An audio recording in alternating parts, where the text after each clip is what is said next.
এখনো উত্তর নেই ভারতের, অপেক্ষায় বাংলাদেশ। শেখ হাসিনাকে ফেরাতে আবারও কূটনৈতিক পত্র দেয়া হতে পারে, জানালো পররাষ্ট্র মন্ত্রণালয়। ২.৫ বছর পর কলকাতার কারাগার থেকে মুক্তি পেলেন পিকে হালদার, প্রতিক্রিয়া জানাতে অস্বীকৃতি। ৯ জানুয়ারি পরবর্তী শুনানি। এবং বর্ণিল আয়োজনে দেশে দেশে শুরু হয়েছে ক্রিসমাস উৎসব। ইতালিতে চলছে বড়দিন এবং জুবিলি উদযাপন, সামিল অভিবাসী বাংলাদেশিরাও। এবারে বিস্তারিত।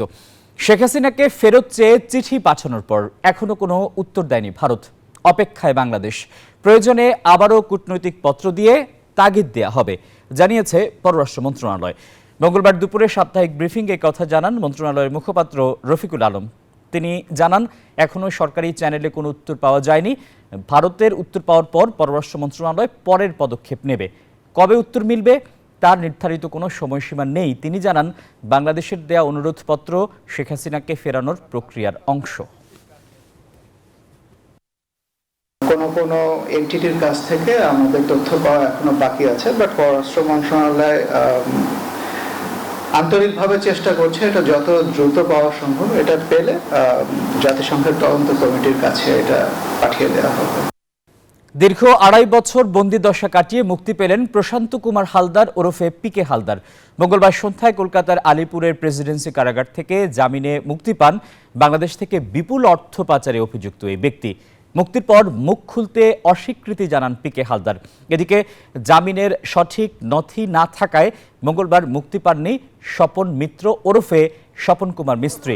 গত শুক্রবার পিকে হালদারের জামিন মঞ্জুর করে কলকাতার নগর দায়রা আদালত। শর্ত সাপেক্ষে ১০ লাখ রুপির ব্যক্তিগত বন্ডে তাকে জামিন দেওয়া হয়। ২০২২ সালের ১৪ মে পশ্চিমবঙ্গের একাধিক জায়গায় অভিযান চালিয়ে পিকে হালদার সহ ৬ জনকে গ্রেপ্তার করে ভারতের কেন্দ্রীয় তদন্তকারী সংস্থা ইডি।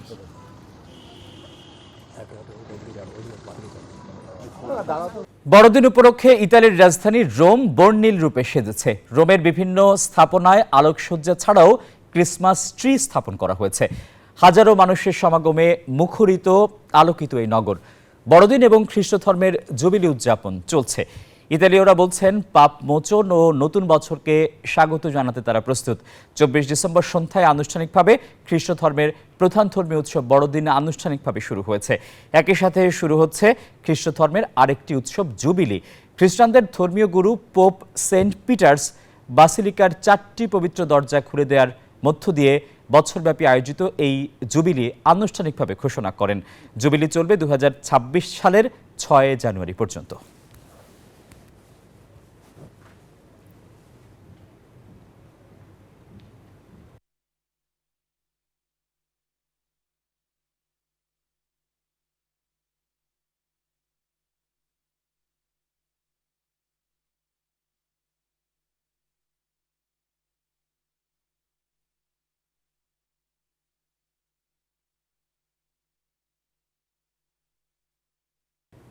দর্শক, ভ্যাটিকান সিটিতে রয়েছেন সহকর্মী রিয়াজ হোসেন। বড়দিনের খবর জানবো তার কাছ থেকে। রিয়াজ, জুবিলি এবং বড়দিন উদযাপনে ভ্যাটিকান সিটির এখনকার চিত্র কেমন দেখছেন, জানাবেন আমাদের। আমি আমাদের দেশ এবং প্রবাসের যারা খ্রিস্ট ধর্মাবলম্বীদের বড়দিনের শুভেচ্ছা জানাচ্ছি। আমি ঠিক এই মুহূর্তে রয়েছি ইতালির ভ্যাটিকান সিটিতে। আমার ঠিক পিছনেই রয়েছে সান পিটার স্কয়ার। এবছর কিন্তু বড়দিন উদযাপনের যে ব্যাপক সাজসজ্জা রয়েছে, যে আনুষ্ঠানিকতা রয়েছে, তার সাথে বাড়তি আনন্দ জুগিয়েছে এবছর জুবলি, অর্থাৎ ২০২৫-২৬ সালের যে জুবলি, অর্থাৎ ১ বছর ব্যাপী জুবলি অনুষ্ঠিত হবে। এখানকার আনুষ্ঠানিকতা শুরু হয়েছে স্থানীয় সময় সন্ধ্যা ৭টায়, ঠিক এখন থেকে ১ ঘন্টা পূর্বে। তো এখানে পোপ যিনি রয়েছেন, পোপ আনুষ্ঠানিকতা শুরু করেন এবং আজকে ভ্যাটিকান সিটিতে এই প্রচন্ড ঠান্ডার মধ্যে খ্রিস্ট ধর্মাবলম্বীরা বিকেল থেকেই কিন্তু জড়ো হয় এখানে এবং এখন এই মাত্র আনুষ্ঠানিকতা শেষে এখান থেকে ফিরে যাচ্ছেন ভ্যাটিকান সিটি থেকে খ্রিস্ট ধর্মাবলম্বীরা।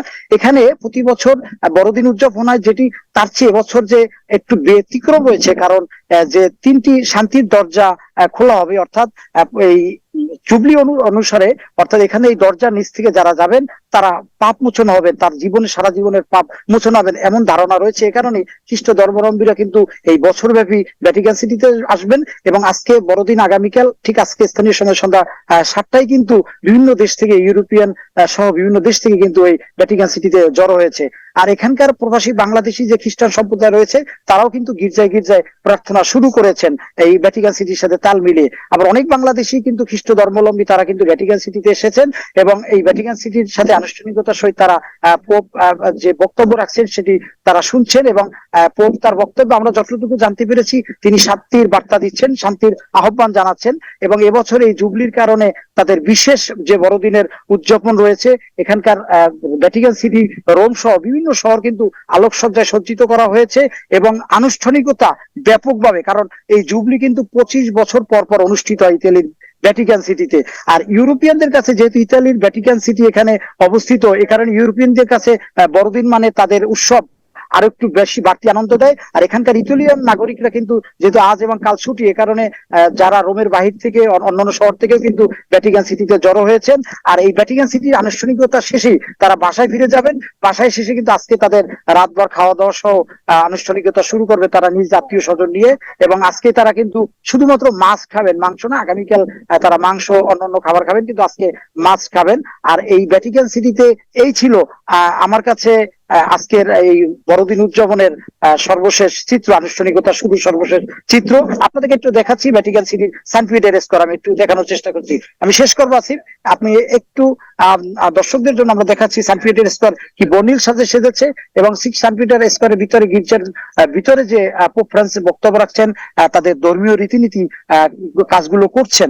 আর আরেকটি বিষয় হচ্ছে কঠোর নিরাপত্তা ব্যবস্থা জোরদার করা হয়েছে এবছর জুবলির কারণে। ঠিক আপনি দেখতে পাচ্ছেন কেউ কিন্তু শুধু খ্রিস্ট ধর্মাবলম্বীরা যে ভিতরে প্রবেশ করতে হলে কঠোর নিরাপত্তার ভেদ করে তার ভিতরে প্রবেশ করতে হবে, কোনো ধরনের কিছু চাবির রিং পর্যন্ত নিয়ে ভিতরে প্রবেশ করতে পারবেন না। আর এখানকার রোমের পৌরসভার মেয়র কিন্তু কঠিন এখানে নিরাপত্তা ব্যবস্থা উন্নত এবং এই ভ্যাটিকান সিটির বড়দিন উপলক্ষে, জুবলি উপলক্ষে রোম এবং ভ্যাটিকান সিটি থেকে। রিয়াজ, আপনাকে ধন্যবাদ। দর্শক, ভ্যাটিকান সিটি থেকে জানাচ্ছিলেন সহকর্মী রিয়াজ হোসেন। যাচ্ছি পরবর্তী সংবাদে। ভারতের জলসীমায় গ্রেপ্তার হওয়া 12 বাংলাদেশি জেলেকে মুক্তি দিয়েছে ভারত। মঙ্গলবার আনুষ্ঠানিকভাবে তাদের বাংলাদেশ সরকারের কাছে হস্তান্তর করা হয়েছে। মঙ্গলবার পশ্চিমবঙ্গের দক্ষিণ 24 পরগনা জেলার কাকদ্বীপ মহকুমায় ডায়মন্ড হারবার মহকুমা সংশোধনাগার থেকে ওই 12 জন মৎস্যজীবীকে বাংলাদেশ সরকারের হাতে হস্তান্তর করা হয়েছে। 3 মাস আগে তারা ভারতের জলসীমায় প্রবেশ করেছিল বলে অভিযোগ ভারতের। এরপর থেকেই জেলে বন্দী ছিলেন তারা।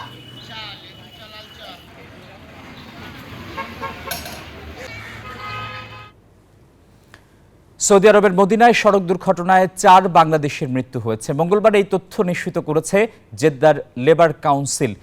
গেল 21 ডিসেম্বর মদিনার রাদায়া নামক স্থানে কাজ শেষে বাড়ি ফেরার পথে রাস্তার আইল্যান্ডের সঙ্গে তাদের বহনকারী গাড়ি ধাক্কা খেয়ে উল্টে যায়। এতে এই প্রাণহানির ঘটনা ঘটে। নিহত 4 জনের মধ্যে 2 জনের বাড়ি ময়মনসিংহে আর বাকি 2 জন টাঙ্গাইলের বাসিন্দা বলে জানা গেছে। মরদেহগুলো সরকারি হাসপাতালে হিমশীতল ঘরে রাখা হয়েছে বলে জানিয়েছে সৌদি পুলিশ। সৌদি আরবের রিয়াদে প্রবাসী সাংবাদিক ফোরামের উদ্যোগে অনুষ্ঠিত হলো শীতকালীন পিঠা উৎসব। সভাপতি মোহাম্মদ আবুল বশিরের সভাপতিত্বে এই উৎসবে ছিল প্রবাসী বাংলাদেশিদের উপচে পড়া ভিড়, যেন মরুর বুকে একখণ্ড বাংলাদেশ।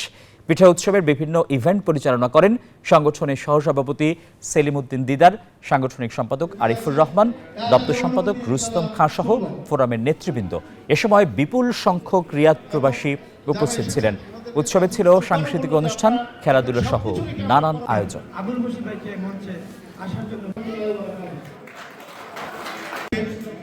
যারা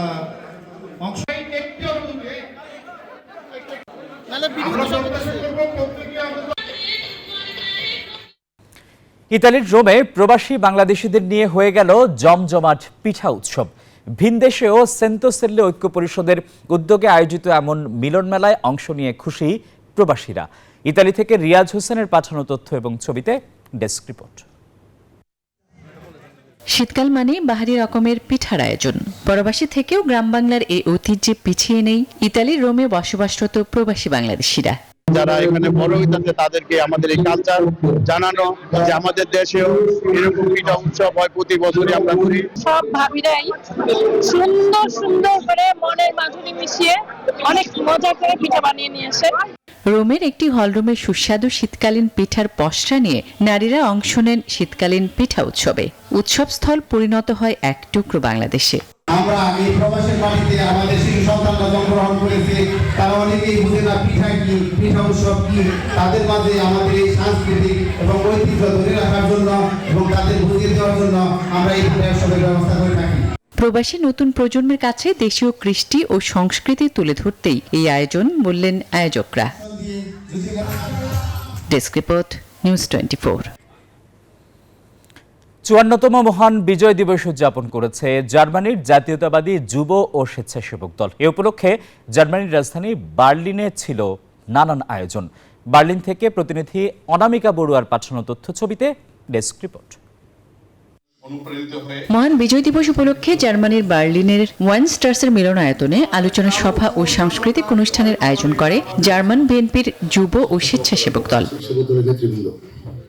জার্মান বিএনপির সভাপতি আকুল মিয়ার সভাপতিত্বে সভায় প্রধান বক্তা ছিলেন সাধারণ সম্পাদক গনি মিয়া। আগামী দিনে চিন্তা চেতনা সেটাকে যদি আমরা ফলো করি, ইনশাআল্লাহ আগামী দিনে আমরা বিজয় নিয়ে আসব। বিশেষ অতিথি ছিলেন অপু চৌধুরী, মুস্তাক মান্নান, সৈয়দ জুলফিকার মনা সহ আরো অনেকে। স্বাধীনতা প্রত্যেকটা মানুষের একটা সহজাত প্রবৃত্তি। সভ্যতা শুরু থেকে মানুষ স্বাধীনভাবে একটা স্বাধীন ভূখণ্ডে বসবাস করার জন্য সংগ্রাম করে এসেছে।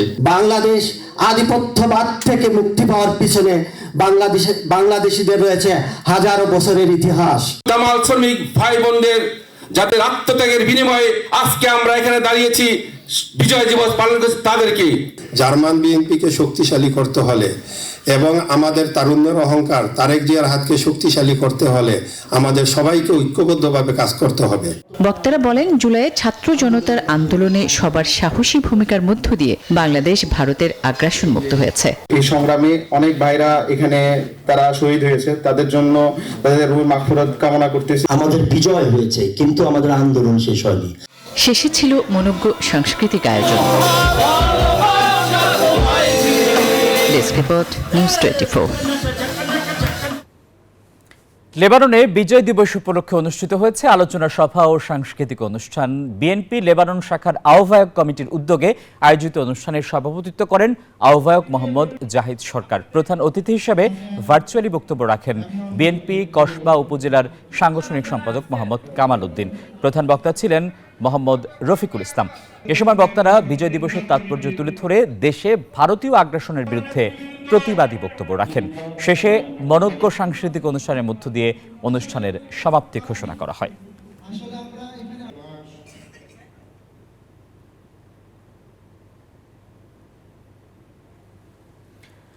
সৌদি আরবে বৃহত্তর নোয়াখালী সমিতি জেদ্দার উদ্যোগে অনুষ্ঠিত হয়েছে বার্ষিক পিকনিক। এতে সভাপতিত্ব করেন সমিতির সভাপতি ওমর ফারুক চৌধুরী। অতিথিদের মধ্যে উপস্থিত ছিলেন কনসুলেট, আইজিবি, ওআইসি, বাংলাদেশ বিমানের কর্মকর্তা এবং সামাজিক রাজনৈতিক বিভিন্ন বিভাগীয় ও জেলা সমিতির নেতৃবৃন্দ।